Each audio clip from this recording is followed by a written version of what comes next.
Everybody, we're back. My next guest is a very funny comedian. He's also an actor, and he can be seen regularly on the CBS series The King of Queens. Please welcome very funny man, Patton Oswalt.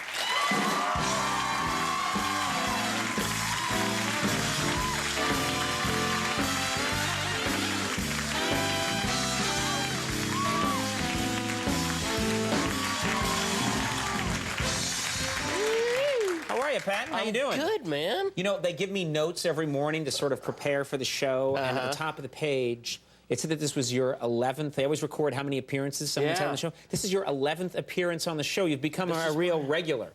Is that why we did the 11 shots before the show? That was the 11. I get it now. 11 okay, that makes now. sense. Okay, that's cool, my little ritual that Very I nice. do. Thank you. Yeah, I am. Do you like being here in New York City, coming back, hanging out? God, I don't think you guys realize the miracle that New York cab drivers are, just the resource you have. Because every other city that I've lived in, the cab drivers, you have to show them, like, draw them a map, no matter what. Like, in San Francisco, they're like, the Golden Gate, what? Where are you going? But in New York, you can just hop in a cab and go, hey, you know that Starbucks where the tall guy works? You go, yeah, hang on. They have, like, these mutant psychics behind the wheel. Like, hey, what's that restaurant with the tables? Oh, yeah, I got you. It's immediately right there. I like that restaurant, by the way. Oh, I love it with the tables. It's so convenient, man. It's a very good idea. That'll catch on. Now, I'm curious what you think about, because I know that you're friends with some of the people who are working on this new liberal radio network, Air America. What's your take on? Yes, I'm very excited for liberal radio. At the same time, I hope they learn the lesson from NPR, in that I love NPR, I support what they do, but that you cannot listen to them for more than 2 seconds because it's so boring. And then AM radio, which is full of just conservative, evil douchebags, is so entertaining.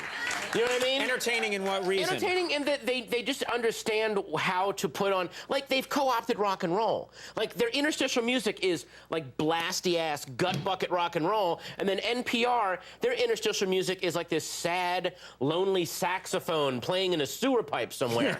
So, like, you listen to Bill O'Reilly, they're like, next on Bill O'Reilly, why black people commit all the crimes. And then you turn to NPR, it's like, next on NPR, we'll talk to a woman who makes macrame belts out of old typewriter ribbons. It's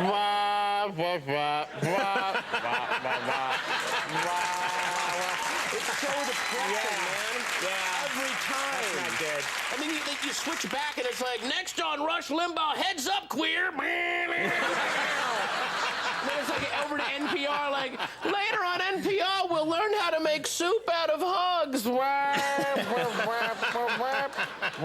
Even like their pledge drives are death. Like they're like, it's our pledge drive right now, and we have a 20-minute sample of the tumluku, which is a Bosnian instrument that can only be played if you have a pierced scrotum and your village has been bombed. Just horrifying. Every 5 seconds on NPR, they're playing some music that makes you want to turn the radio off. Was the show really called Heads Up Queers? I'm almost sure. I was doing, you know what? Heads Up Queers. Yeah, I was on the treadmill listening, so I wasn't really focusing. I was trying to hit my peak, so I can't be certain about that. I can't get that out of my head. Now, I don't think I've not spoken to you. We speak a lot, but I haven't spoken to you since the Passion of the Christ came out. Oh, yeah. Give me your take on this. This is huge, first of all. It's making Matrix money. It's a gigantic movie, and whether you're religious or not, you have to respect the fact that Mel Gibson just went to movie studios, and he went, I want to do a movie about Jesus. And you know, all the studios said, great. That'll make a lot of money. This is a big Christian country. Okay, fine. And then Mel said, hang on. I just want to do the 2 days where he gets the crap kicked out of him and then gets nailed to a cross. And the studios went, what about when he was, walking on water and making lunch for everyone? And then Mel went, no. He wasn't making lunch for everyone. I'm pretty sure he made lunch for everyone. Remember that? Hold on!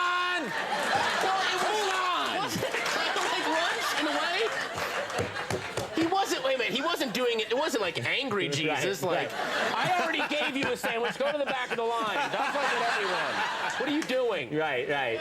But like, and then he went, I just want that, and then they went, you can't do it, and then he went, all right, I'll just shoot it myself, and he did, and it's making, I mean, that'd be like me going, I want to do Life of Einstein, and the studios go, hey, that's a good idea, the A-bomb and the relativity theory. I go, hang on, I just want to do the 4 hours in his life when he had really bad food poisoning, and he's just on the toilet taking this massive dump for 4 hours. I mean, just water coming out of his ass. That's the whole movie. And then the studio's like, that's not a good movie. How about the relativity? I'm like, no. Just he eats some bad egg salad and then just is sitting there hunched over and sweating. Nothing to read. 4 hours. Life of Einstein. And they're like, that's not a good movie. And then I shoot it myself, and it like makes more money than Star Wars. Yeah, $800 million. Let's go see Einstein take a dump again. All right. Great. That was awesome. I'm gonna reel you in. That guy's amazing. He was a genius, man. 4 hours. Most people can only go 2, but Einstein was smart, man. He knew what he was doing. He knew. He's pretty good. Yeah. I like that guy. Now, I understand you have an idea for a reality show. You want to get in on this craze. Man, there's so much money to be made. And I don't know if anyone has seen that show, The Swan, and I Want a Famous Face. You know what it's called?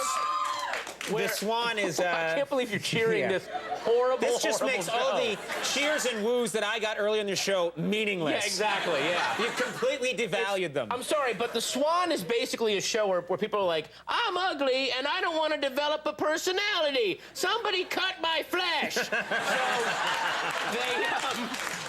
So what I want to do is, I want to do a show called Makeover Roulette, where what you have is, you have 4 guys, and you're told that these 4 guys are plastic surgeons, but only 3 of them are, and the 4th one is a psycho that really wants to be a plastic surgeon. And then you have to pick the guy and cross your fingers, and then maybe you'll wake up with an extra eye or your nose upside down, and...